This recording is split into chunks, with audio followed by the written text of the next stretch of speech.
నమస్కారం SDV news కి స్వాగతం నేను స్వప్న ముందుగా హెడ్లైన్స్ చూద్దాం ఈనాడు సంస్థల అధినేత రామోజీరావు పార్థివ దేహానికి ఘన నివాళులర్పించిన టీడీపీ అధినేత చంద్రబాబు నారా భువనేశ్వరి రామోజీరావు భౌతిక కాయాన్ని సందర్శించిన రాజకీయ పార్టీల నేతలు టాలీవుడ్ ప్రముఖులు సెంట్రల్ ఎమ్మెల్యే బోండా ఉమా నివాసం వద్ద పండుగ వాతావరణం బోండా ఉమాకు అభినందనలు తెలియజేసేందుకు బార్లు తీరిన పార్టీ శ్రేణులు అభిమానులు నగర ప్రముఖులు ఏపీఎస్ఎఫ్ఎల్ చైర్మన్ పదవికి రాజీనామా చేసిన పూనూరు గౌతమ్ రెడ్డి సమాచార రంగంలో ఏపీ ఫైబర్నెట్ కార్పొరేషన్ పెను సంచలనాలను నమోదు చేసిందని వెల్లడి రామోజీరావుకు ఘన నివాళులర్పించిన సిపిఐ నేత రామకృష్ణ ఎందరికో స్ఫూర్తి ప్రదాత రామోజీరావు అని కితాబు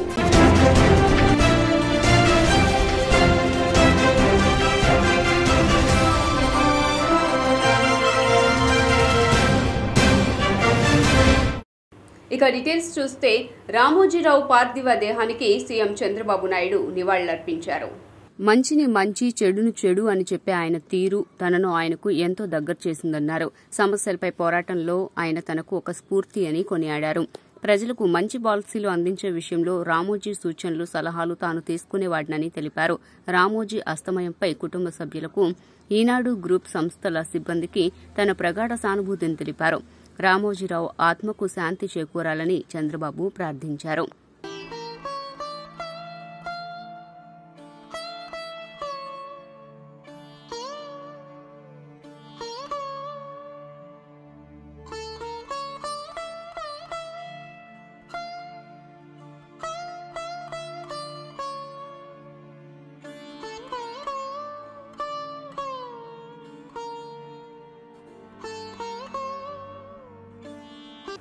సెంట్రల్ నియోజకవర్గం TDP party MLA bonda Uma నివాసం వద్ద పండుగ వాతావరణం నెలకొంది అత్యధిక మెజారిటీతో గెలుపొందిన బోండా ఉమాకు పార్టీ శ్రేణులు అభిమానులు నగర ప్రముఖులు శుభాకాంక్షలు తెలియజేసేందుకు తరలివస్తున్నారు ఇందులో భాగంగా Sridevi digital media managing director Bhupathiraju Satyanarayana రాజుతో పాటు పలువురు ప్రముఖులు బోండా ఉమాకు అభినందనలు తెలిపారు ఈ సందర్భంగా బోండా ఉమా వచ్చిన అతిథులను పార్టీ శ్రేణులను నగర ప్రముఖులను ఆప్యాయంగా పలకరించి తనకు అభినందనలు తెలియజేసిన ప్రతి ఒక్కరికి ఆయన కృతజ్ఞతలు తెలియజేశారు సమాచార రంగంలో ఏపీ ఫైబర్నెట్ కార్పొరేషన్ పెను సంచలనాలు నమోదు చేసిందని ఆ కార్పొరేషన్ చైర్మన్ గా పనిచేసిన డాక్టర్ పూనూరు గౌతమ్ రెడ్డి వ్యాఖ్యానించారు ఏపీ ఫైబర్నెట్ కార్పొరేషన్ చైర్మన్ పదవికి శనివారం ఆయన రాజీనామా చేశారు ఈ సందర్భంగా ఏర్పాటు చేసిన మీడియా సమావేశంలో ఆయన మాట్లాడుతూ ముఖ్యమంత్రిగా జగన్మోహన్ రెడ్డి అందించిన సహాయ సహకారాలతో ఏపీ ఫైబర్ గ్రిడ్ ను అభివృద్ది పదంలో నడిపించడం సాధ్యమైందని తెలిపారు తాము అడిగిందే తడవుగా నో అనే పదం రాకుండా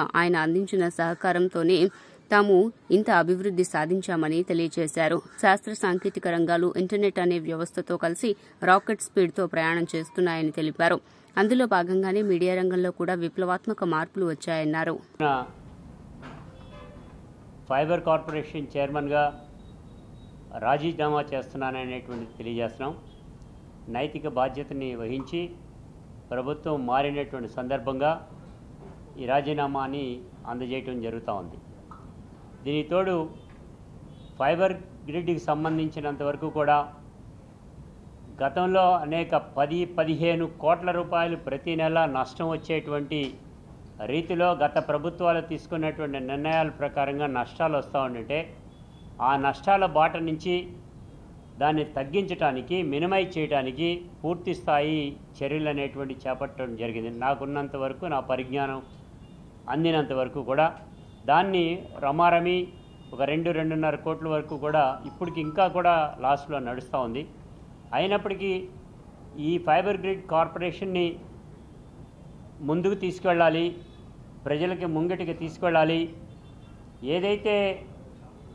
టీవీకి సంబంధించినటువంటి బొమ్మ ఈ భారతదేశంలోనే ఏ ఒక్కరికి లేనటువంటి పద్ధతిలో నెట్ ద్వారా ఫైబర్ ద్వారా నెట్ కంటే స్పీడ్గా వచ్చేటువంటి పద్ధతిలో క్రిస్టల్ క్లియర్గా థియేటర్లో చూసేటువంటి బొమ్మ ఏదైతే ఉంటుందో ఆ రకంగా వచ్చేటట్టుగా దీన్ని తీర్చిదిద్దటం జరిగింది దీనికి పేటెంట్ హక్కులు కూడా సాధించడం జరిగింది నేను 2021 జనవరి నాడు ఈ పోస్టులోకి రావటం జరిగింది దాని తర్వాత పేటెంట్ హక్కును కూడా ఈ భారతదేశంలో ఎవరైనా త్రిబుల్ ప్లే సర్వీస్ పెట్టాలంటే మా యొక్క పర్మిషన్ రామోజీరావు లేని లోటు తెలుగు జాతికి తీరలేనిదని సిపిఐ రాష్ట్ర కార్యదర్శి కె రామకృష్ణ అన్నారు ఈనాడు గ్రూప్ సంస్థల అధినేత చెరుకూరి రామోజీరావు మరణం పట్ల సిపిఐ రాష్ట్ర కార్యదర్శి కె రామకృష్ణ ప్రగాఢ సంతాపం తెలిపారు.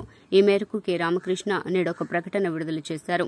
తెలుగు పత్రికా రంగంలో పెను మార్పులకు శ్రీకారం చుట్టిన వ్యక్తి రామోజీరావు అని అక్షర శిల్పిగా పేరుగాంచిన ఆయన మరణం బాధాకరమన్నారు. రామోజీరావు విద్యార్థి దశలో విద్యార్థి నాయకునిగా, తదుపరి కాలంలో కమ్యూనిస్టు పార్టీ అభిమానిగా, అభ్యుదయవాదిగా మరెంతకాలమూ అందరి అభిమానం పొందారన్నారు. అనంతరం వ్యాపార రంగం వైపు మళ్లీ ఈనాడు దినపత్రికను స్థాపించి మారుమూల గ్రామాలను, ప్రజలను సైతం రాజకీయాల పట్ల చైతన్యవంతుల్ని చేశారన్నారు. జర్నలిజం, సినిమా, రాజకీయ రంగాల్లో ఆయన పాత్ర చారిత్రాత్మకమన్నారు. రామోజీరావు గారి మృతికి భారత కమ్యూనిస్ట్ పార్టీ రాష్ట్ర శాఖ తరఫున ప్రగాఢ సంతాపాన్ని, సానుభూతిని తెలియజేస్తా ఉన్నాను, జోహార్లు అర్పిస్తూ ఉన్నాను. మరి యుక్త వయసులో రామోజీరావు గారు కొంతకాలం విద్యార్థి నాయకుడిగా, కమ్యూనిస్ట్ పార్టీ కార్డ్ హోల్డర్గా ఉండి ఆ రోజుల్లో సేవ చేయడమే కాకుండా తదుపరి వ్యాపారాలు ప్రారంభించి రాష్ట్రంలోనే కాకుండా భారతదేశంలోనే ఒక ప్రముఖ వ్యక్తిగా గుర్తింపు పొందారు. ప్రధానంగా ఈనాడు పత్రిక స్థాపించి మారుమూల పల్లెల్లో సైతం పత్రిక ద్వారా ప్రజలను చైతన్యవంతం చేయడానికి కృషి చేశారు. ఆ తర్వాత టీవీ రంగంలో కూడా ముందుకు పోయారు. అంతేకాకుండా భారతదేశంలోనే కాదు, ఆసియా ఖండంలోనే అతిపెద్ద ఫిల్మ్ స్టూడియోని అక్కడ ఏర్పాటు చేసి రామోజీ ఫిల్మ్ సిటీగా నామకరణం చేయడం అనేది చాలా గర్వించదగ్గది. అన్ని రంగాల్లో కూడా ఆయన ఏ రంగంలో అయితే ముందు ప్రవేశించాడో ఆయన ప్రవేశించిన అన్ని రంగాల్లో కూడా విజయం సాధించడమే కాకుండా ఇవాళ మన తెలుగు ప్రజలందరూ కూడా గర్వించే పద్ధతుల్లో ఆయన ప్రపంచవ్యాప్తంగా కూడా గుర్తింపు పొందిన వ్యక్తి. వారి మృతి తెలుగు జాతికి తీరని లోటు. రాష్ట్ర కమ్యూనిస్ట్ పార్టీ తరఫున, సిపిఐ తరఫున ప్రగాఢంగా వారి కుటుంబానికి సంతాపాన్ని తెలియజేస్తూ మరొక మార్లు జోహార్లు అర్పిస్తున్నారు. వైఎస్సార్ కాంగ్రెస్ పార్టీ క్రైస్తవ విభాగం అధ్యక్ష పదవికి రెవరెండ్ బంధుల దయానందం రాజీనామా చేశారు. మధురానగర్లోని తన కార్యాలయంలో ఏర్పాటు చేసిన విలేకరుల సమావేశంలో వైఎస్సార్ కాంగ్రెస్ పార్టీ క్రైస్తవ విభాగం అధ్యక్షుడు రెవరెండ్ బంధుల దయానందం మాట్లాడుతూ జగన్ తన 5 ఏళ్ల పాలనలో రెడ్డి సామాజిక వర్గ అభివృద్దికి కృషి చేశారే తప్ప మిగిలిన వర్గాల అభివృద్దిని ఏమాత్రం పట్టించుకోలేదని విమర్శించారు. క్రైస్తవుల సంక్షేమాన్ని విస్మరించారని ఆయన దుయ్యబట్టారు. టీడీపీ పాలనలో ఎస్సీ, ఎస్టీ సబ్ ప్లాన్ అమలు చేసి దళిత సంక్షేమానికి ఎంతగానో కృషి చేశారని గుర్తు చేశారు. దళితులు, క్రిస్టియన్ల అభివృద్ది తెలుగుదేశం పార్టీ ద్వారానే సాధ్యమవుతుందని తాను నమ్ముతున్నామని, రానున్న కాలంలో క్రైస్తవులు, దళితులు టీడీపీకి మద్దతిస్తారని అన్నారు. తాను వైఎస్సార్ కాంగ్రెస్ పార్టీ సభ్యత్వానికి రాజీనామా చేస్తున్నట్లు ఆయన ప్రకటించారు. అధ్యక్షులు శ్రీ వైఎస్ జగన్మోహన్ రెడ్డి గారికి, అలాగే క్రిస్టియన్ మైనారిటీ రాష్ట్ర అధ్యక్షులు మేడిద జాన్సన్ గారికి, అలాగే మన ఎన్టీఆర్ జిల్లా వైఎస్ఆర్సీపీ పార్టీ అధ్యక్షులు వెల్లంపల్లి శ్రీనివాసరావు గారికి నా యొక్క నమస్కారాలు. అయ్యా, మేము ఈ వైఎస్ఆర్సీపీ పార్టీలోకి వచ్చిన తర్వాత మా యొక్క వ్యక్తిగత అనుభవాన్ని బట్టి, మీరు మా ఎడల చూపించినటువంటి పరిస్థితులను బట్టి మేము రాజీనామా చేస్తున్నాం. కారణం, ఈ రోజున వైఎస్ఆర్ పార్టీలో క్రైస్తవులకి, దళిత క్రైస్తవులకి ఏ నాయకుడి వద్ద విలువలేనటువంటి పరిస్థితులను మేము చూసాం. కనీసం కేవలం ఓటు బ్యాంకుల వాళ్ళగానే చూసారే తప్ప కనీసం మనుషులకి ఇచ్చినటువంటి విలువను కూడా ఇవ్వనటువంటి పరిస్థితులని మా వ్యక్తిగతంగా చూసాం. పలుమార్లు మీకు తెలియపరిచిన వ్యంగ్యంగానే ఉన్నారే తప్ప ఏ రోజున కూడా మా అభ్యర్థనని మీరు స్వీకరించినటువంటి పరిస్థితులు లేరు. రాష్ట్ర అధ్యక్షులకు కానీ అందరికీ తెలియపరిచినప్పటికీ కూడా ఆ అభ్యర్థన వ్యంగ్యంగా స్వీకరించారే తప్ప ఏ విధంగా కూడా లేదు. దానికి మూల్యం చెల్లించుకున్నారు. మిమ్మల్ని నమ్మి మా ఇదే కాకుండా ఇక నుంచి మా దళిత క్రైస్తవ సమాజం అంతా కూడా టీడీపీ పార్టీ నాయకుల్ని సమర్థిస్తూ ఆ పార్టీని బలపరచడానికి నిరంతరం కూడా మేము ముందుంటామని కూడా ఈ సందర్భంగా మనం చేస్తున్నాం. అలాగే మా సెంట్రల్ నియోజకవర్గంలో మరి శ్రీ బోండా ఉమామహేశ్వరరావు గారికి మా యొక్క దళిత క్రైస్తవులు అందరం కూడా వారికి మద్దతు ఉంటుంది. ఎస్ కిరణ్ కుమార్, నేను క్రిస్టియన్ మైనారిటీ ఫైనాన్స్ కార్పొరేషన్లో ఎన్టీఆర్ జిల్లాలో సెంట్రల్ నియోజకవర్గానికి మరి ఇన్ఛార్జిగా ఉన్నాను. మా అధ్యక్షులు దయానందం గారు మరి మమ్మల్ని ఏర్పాటు చేశారు. వారి అడుగుజాడల్లో మేము ఇంతవరకు కూడా మరి వైఎస్ఆర్ పార్టీలో మేమందరం కూడా కొనసాగాము, ప్రయాణం చేశాము. కానీ మా గోడు ఎవరు కూడా మరి పట్టించుకోలేకపోయారు. మాకు, మా జాతికి, అలాగే దళిత క్రైస్తవులకి మరి చాలా చాలా అన్యాయాలు జరిగినాయి. మమ్మల్ని ఒక ఓటు బ్యాంక్గానే మరి ఉపయోగించుకున్నారు. కానీ మా కష్టాలు, మా బాధలు, మా సమస్యలు, మా మందిరాలకు వచ్చిన మరి ఇబ్బందులు ఎవరు కూడా మరి పట్టించుకోలేకపోయారు. అయినప్పటికీ మరి మేము కొనసాగాము. మరి మాకు జరిగిన అన్యాయాన్ని బట్టి మరి ఈరోజు మేము మాకు బుద్ధి వచ్చి మరి మేము తెలుసుకొని మరి మా సభ్యత్వానికి నేనే కాదు మరి మా యొక్క 20 మంది, సుమారుగా 20 మంది సభ్యులను కలిసి మా అధ్యక్షులు దయానంద గారి ఆధ్వర్యంలో మేమందరం కూడా 2020లో ప్రాంతంలో నా ఒక మందిరం తీసివేశారు. దానికి బదులుగా ఇంతియాజ్ గారు స్పెషల్ ఆఫీసర్గా అప్పటి కార్పొరేషన్ ఏర్పడలేదు. ఆయన ఇమ్మని చెప్పి నాకు బి బ్లాక్లో 116 గజాల స్థలం బాంబే కాలనీలో కేటాయించి చేశారు.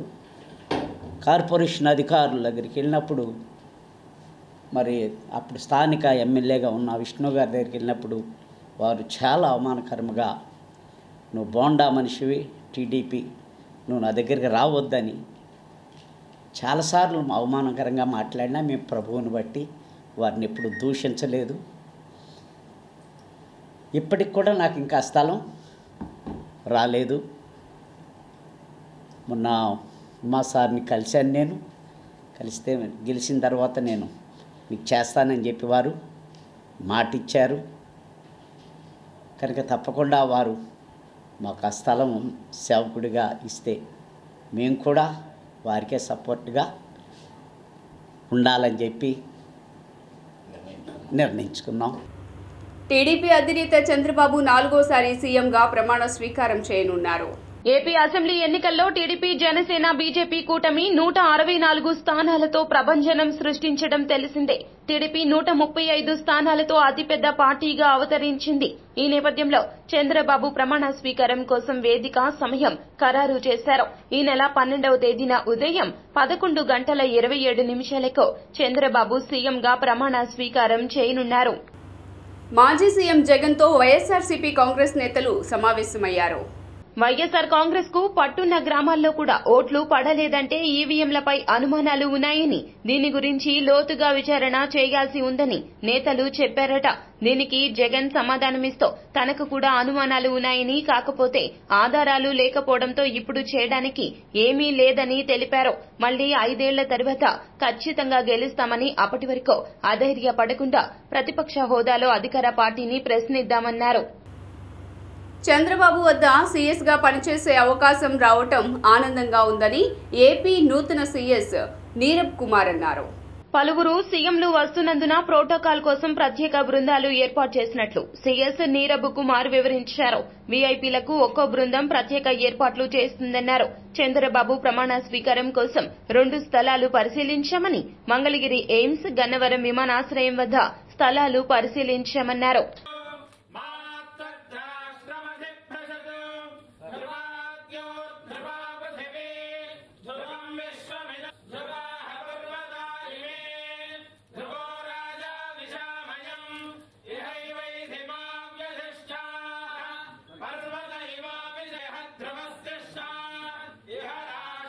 గొల్లప్రోలు మండలం వన్నెపూడి గ్రామంలో టీడీపీ నేత వర్మ కారుపై దాడి చేసి కొందరు దుండగులు అద్దాలు ధ్వంసం చేశారు.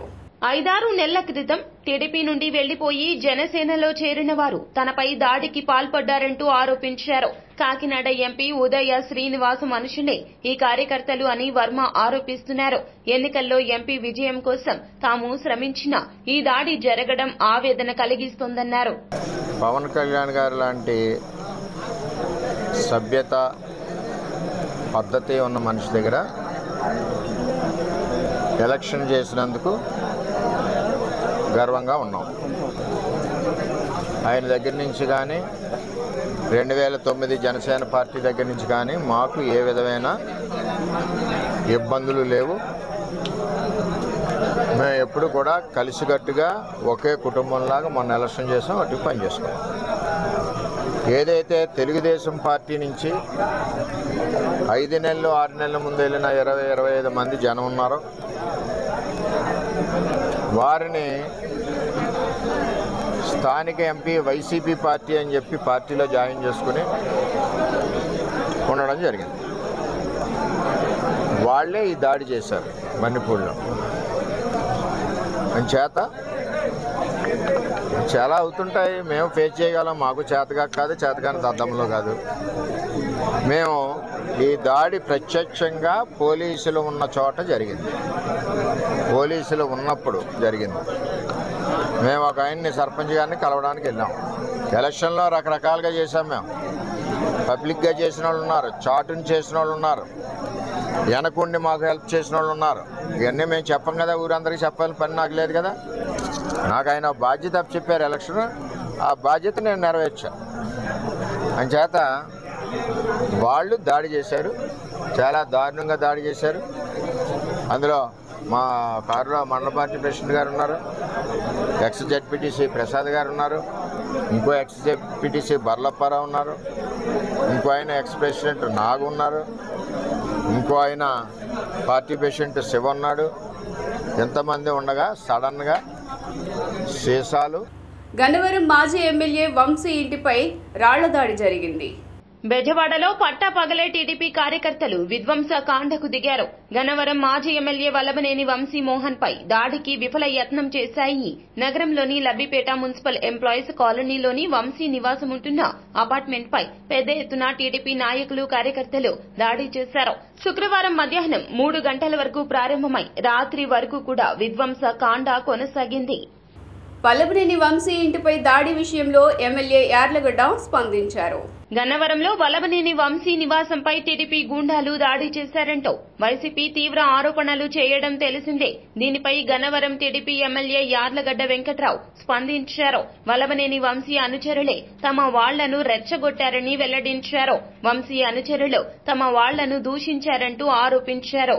ఉద్రిక్తతల నేపథ్యంలో సీఆర్పీఎఫ్ బలగాలు మా వాళ్లపై లాఠీ చార్జ్ చేశాయి అంటూ వెల్లడించారు. సాయంత్రం తెలుగుదేశం పార్టీ కార్యకర్తలు టీ స్టాల్ దగ్గర ఉంటే ప్రత్యర్థి వర్గం వాళ్ళు రెచ్చగొడితే వీళ్ళు అక్కడికి వెళ్ళారంట. నేనైతే అక్కడ సీన్లో లేను. సో వెళ్ళిన తర్వాత అక్కడ జరిగిన పరిణామాల్లో పోలీసు వారు దారుణంగా కొట్టడం జరిగింది. తెలుగుదేశం పార్టీ కార్యకర్తలు ఆ రోజు ఈ రోజు కూడా అలాంటి పరిస్థితి ఎదుర్కొనడం బాధాకరం. ప్రభుత్వం మారిన తర్వాత కూడా పోలీసులు తీరు మార్చుకోకుండా ఏసీపీ ఎస్పీ కానీ సిఐ కానీ అమానుషంగా కొట్టడం, సిఆర్పీఎఫ్లను పెట్టి కొట్టేస్తడం పరాకాష్గా నేను భావిస్తున్నా. అంటే విజయవాడ టౌన్లో విజయవాడ కమిషనరేట్లో తెలుగుదేశం పార్టీ కార్యకర్తలు వైసీపీ కార్యకర్తలు రెచ్చగొడితే అక్కడికి వెళ్ళి వాళ్ళకి రక్షణ కల్పించారు తప్ప వెళ్ళిన వీళ్ళ మీద దాడి చేసి ఇంకా వైసీపీ ప్రభుత్వం ఉన్నట్టుగా వాళ్ళు భావిస్తున్నారు. గతంలో ఇదే పరిస్థితులు ఉన్నాయి. నా నియోజకవర్గంలో పోలీస్ స్టేషన్ ఉన్నా వేస్ట్ అని చెప్పా మీ మీడియాతో. అన్ని అక్రమ కేసులు, ఎవడు దెబ్బలు తిన్నాడు ఆడి మీదే కేసులు పెడతారు. ఎనికేపాడులో అతను ఆ రోజు వస్తే ఆ రోజు 170 మంది పోలీసులు రోపట్టి పెట్టి ఉన్నందుకు సిగ్గుపడాలి పోలీసు వాళ్ళు. అదే పోలీస్ సిస్టమ్ దాదాపు వాళ్ళే ఉన్నారు ఆఫీసర్లు, సిపి గారు తప్ప. ఇవాళ మళ్ళా కార్యకర్తలని వాళ్ళకి ఇంజురీస్ అయితే పోలీసు వాళ్ళు లాఠీ చార్జ్లో పోలీసు వాళ్ళు సిఆర్పీఎఫ్ని పిలిచారు. అంటే ఈ లా అండ్ ఆర్డర్ని వీళ్ళు ఏడవలేరా? వీళ్ళు కంట్రోల్ చేయలేక సిఆర్పీఎఫ్ని పిలిచారా? లేకపోతే గతంలో ఉన్న సంబంధాలు, గతంలో తీసుకున్న డబ్బులు, గతంలో ఉన్న సంబంధాలతో ఇంకా అలాగే కొనసాగుదాం అనుకుంటున్నారా? ఇప్పుడు కూడా 6 తెలుగుదేశం పార్టీ కార్యకర్తలు ఎక్కడున్నారో తెలియదు, ఏ స్టేషన్లో ఉన్నారో తెలియదు. గ్రామాల్లో కొన్నిసార్లు జరుగుతున్నాయి. నేను గన్నవరం నియోజకవర్గంలో విజయోత్సవ ర్యాలీలుగా నేను పెట్టలా. ఎందుకంటే సమయం పాటిద్దాం మనం, లేకపోతే గొడవలు జరుగుతాయనే ఉద్దేశంతో వీడియో కూడా నేను రిలీజ్ చేశా. ఈ పోలీస్ శాఖలు మరి ఏం చేస్తున్నారో నాకైతే అర్థం అవట్లా. వాళ్ళకి నేను తెలుగులో చెప్పాను, పోలీస్ డిపార్ట్మెంట్ చాలా దుర్మార్గంగా వ్యవహరించింది, దాంట్లో నో డౌట్ అబౌట్ ఇట్. అంటే పోలీస్ శాఖ వారు అక్కడికి వెళ్ళిన తెలుగుదేశం పార్టీ కార్యకర్తలను అదుపు చేయలేక అవతల డాబాపైకి ఎక్కి ఏదో ఫింగర్స్ చూపెత్తే లాంటి కవ్వింపు చర్యలు పాల్పడితే దుర్మార్గంగా వ్యవహరించారు. అక్కడ ఉన్న వాళ్ళు చెప్తారు ఏం జరిగిందో. నేను వాళ్ళని వారిచ్చి నాకు తెలియకుండా జరిగిన సంఘటన. యాక్చువల్లీ నేను రాత్రి 3:30 ఇక్కడ ఉన్న గన్నవరంలో వచ్చి కలుస్తుంటే పొద్దున్న 6 దగ్గర నుంచే ఇంటికి మళ్ళీ వస్తుంటే వాళ్ళు 2 ఎప్పుడో 2:15 ఏసీపీలు సీఏలు అందరూ నన్ను కలవడానికి వచ్చారు మర్యాదపూర్వకంగా. దేవినేని అవినాష్ కు పోలీసులు భద్రత కల్పించారు. విజయవాడ ఏలూరు రోడ్లోని ఆయన ఇల్లు కార్యాలయం వద్ద మాచవరం పోలీసులతో పాటుగా సీఆర్పీఎఫ్ బలగాలను పెద్ద సంఖ్యలో మోహరించాయి. బారికేడ్లు, ఇనుప కంచె ఏర్పాటు చేశారు. ఆయన్ని కలిసేందుకు వచ్చే అభిమానులు వైఎస్ఆర్సీపీ కార్యకర్తలను క్షుణ్ణంగా తనిఖీ చేస్తున్నారు. సమీపంలో అనుమానంగా సంచరించే వారిని కూడా గమనిస్తున్నారు. రాష్ట్రంలో అధికారం అండ చూసుకుని టీడీపీ కార్యకర్తలు విధ్వంసం సృష్టించారు. కూటమి శ్రేణులు విజయవాడలో వైఎస్ఆర్ విగ్రహం మెడలో టీడీపీ కండువా, చేతిలో ఆ పార్టీ జెండా పెట్టారు. ఎన్నికల్లో గెలిచిన సందర్భంగా టీడీపీ, జనసేన, బీజేపీ కార్యకర్తలు విజయవాడ భవానీపురం స్వాతి రోడ్లో విజయోత్సవ ర్యాలీ నిర్వహించారు. ర్యాలీ బీజేపీ కార్యాలయం దాటి శివాలయం సెంటర్కు చేరుకుంది.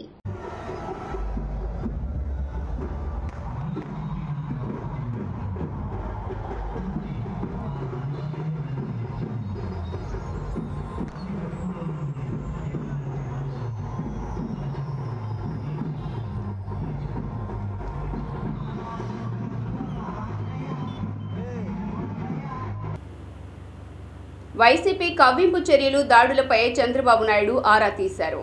నాయకులు సైతం అప్రమత్తంగా ఉండాలన్నారు. ఎటువంటి దాడులు, ప్రతి దాడులు జరగకుండా చూడాలంటూ పార్టీ ఎమ్మెల్యేలు, నేతలను ఆదేశించారు. ఈ విషయంలో పార్టీ క్యాడర్ సహనంతో వ్యవహరించాలన్నారు. వైసీపీ కార్యకర్తలు రెచ్చగొట్టే చర్యలకు పాల్పడినా పూర్తి సంయమనం పాటించాలని పేర్కొన్నారు. ఏపీలో తాము ఓడిపోవడానికి అనేక కారణాలు ఉన్నాయని కేతిరెడ్డి వెంకట్రామిరెడ్డి పేర్కొన్నారు. ఇతర వైఎస్ఆర్ కాంగ్రెస్ నేతలతో పోలిస్తే కేతిరెడ్డి కాస్త బెటర్. కనీసం ఆయన గుడ్ మార్నింగ్ ధర్మవరం అనే పేరుతో ప్రజల్లోకి వెళ్లి వారిని పలకరించేవారు. ఇతర నేతలు ఇలా చేసిన పాపాన పోలేదు. కార్యాలయంలో జగన్తో పాటుగా ఎవడెవడో కూర్చొని గంటలు తరబడి మాట్లాడుతూ ఉండేవారని, ఎమ్మెల్యేలు, ఎంపీలు మాత్రం ఆయన అపాయింట్మెంట్ కోసం గేటు బయట పడిగాపులు కాచేవారంటూ కేతిరెడ్డి పేర్కొన్నారు. చాలా మంది చాలా వీడియోస్ పెడుతున్నారు, ట్యాంపరింగ్ చేసినారని, లేకుంటే వివిధ ఇవి జరిగినాయని చెప్పేసి, ఎక్కడో ఓట్ల శాతము, పోలింగ్ శాతం పెరిగిందని, ఇలా మల్టిపుల్ రీజన్స్ అందరూ కూడా చెప్తున్నారు. సో నిజంగా జరుగుతున్న పరిణామాలు ఇవన్నీ కూడా కొంతమంది నిన్న చూసాం. దాడిశెట్టి రాజా మాట్లాడుతూ సీఎం బోలో ఏం తీసుకొచ్చి చీకటి పట్టని ఏం చేస్తావు రాయడు,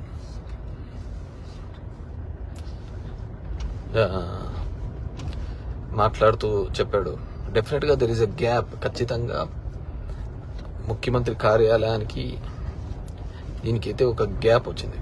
ప్రతిదీ ముఖ్యమంత్రి గారికి చెప్పడం, ఆయనకి చెప్పడము, దాని రిజాల్వ్ కాకపోవడము.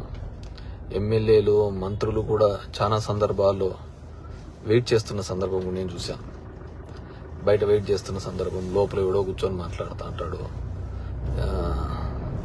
చెప్పుకోలేడు, గొడవలేడు, గట్టిగా ఇది చేసుకుంటా. ఏమంటే ముఖ్యమంత్రి గారికి ఆయనకి చెప్పినాడు, ఆయన చేయండి పని అని చెప్తుంటాడు. నౌ దే ఆర్ ఆల్ ఇది అనమాట. కానీ నష్టపోయినది మాత్రం ఎవరున్నారంటే ఎస్వీయూలో టీడీపీ మూకలు వీరంగం సృష్టించాయి.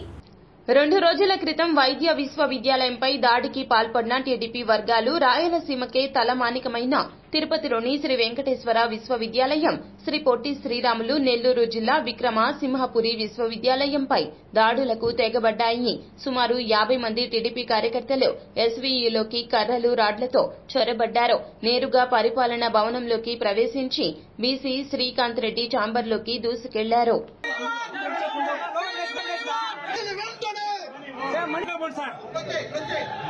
యూనివర్సిటీ నాశనం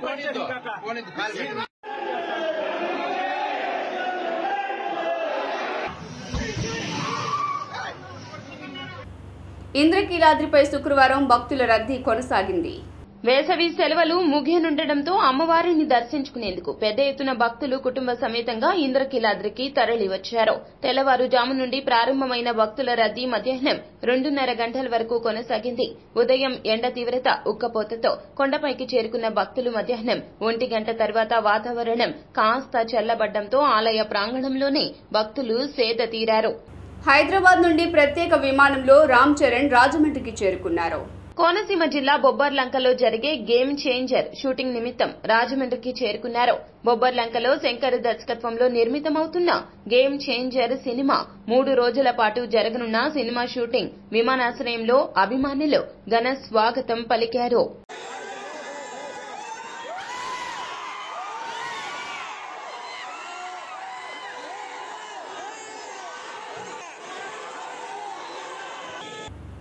రాజీవ్ నగర్లోని వైసీపీ నేత పెద్దిరెడ్డి శివారెడ్డి ఇంటిపై టీడీపీ శ్రేణులు రాళ్లతో దాడి చేశారు.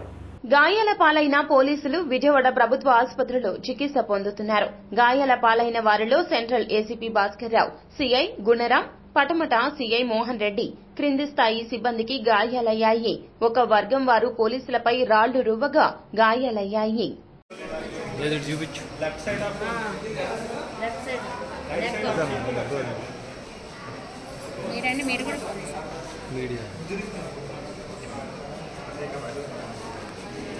వల్లభనేని వంశీ ఇంటి వద్ద జరిగిన తీవ్ర ఘర్షణలో ఎన్టీఆర్ జిల్లాకు చెందిన 9 మంది పోలీసులకు తీవ్ర గాయాలయ్యాయి.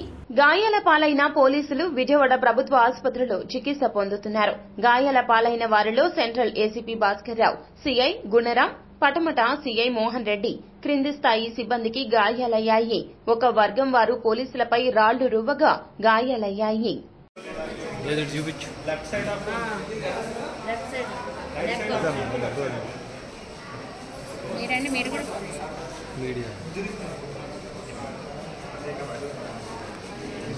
వార్తలు ముగించే ముందు హెడ్లైన్స్ మరోసారి.